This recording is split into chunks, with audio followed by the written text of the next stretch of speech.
Welcome to the Today in History podcast, where you learn about an event that occurred today, June 18th, from history. Today's episode is titled, Napoleon Defeated at Waterloo.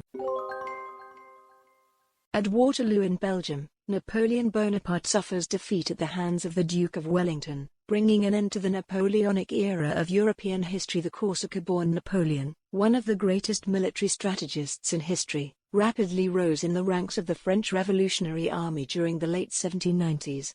By 1799, France was at war with most of Europe, and Napoleon returned home from his Egyptian campaign to take over the reins of the French government and save his nation from collapse.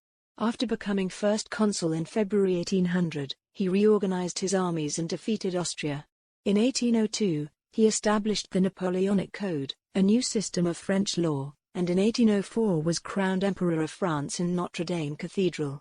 By 1807, Napoleon controlled an empire that stretched from the River Elbe in the north, down through Italy in the south, and from the Pyrenees to the Dalmatian coast. Read more, Why Napoleon's invasion of Russia was the beginning of the end. Beginning in 1812, Napoleon began to encounter the first significant defeats of his military career, suffering through a disastrous invasion of Russia, losing Spain to the Duke of Wellington in the Peninsular War, and enduring total defeat against an allied force by 1814.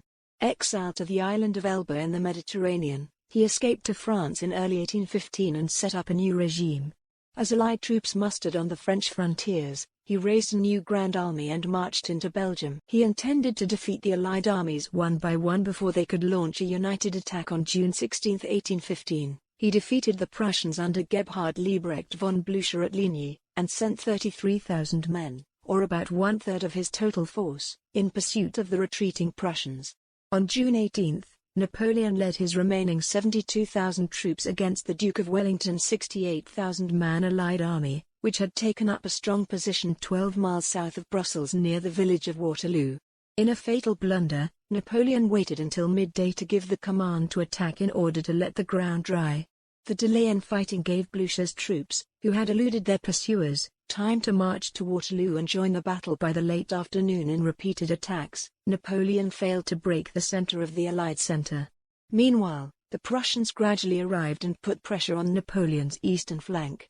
At 6 p.m., the French under Marshal Michel Ney managed to capture a farmhouse in the Allied center and began decimating Wellington's troops with artillery.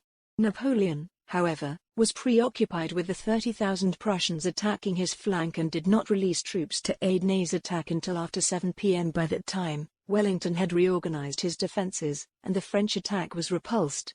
15 minutes later, the Allied army launched a general advance, and the Prussians attacked in the east, throwing the French troops into panic and then a disorganized retreat. The Prussians pursued the remnants of the French army, and Napoleon left the field.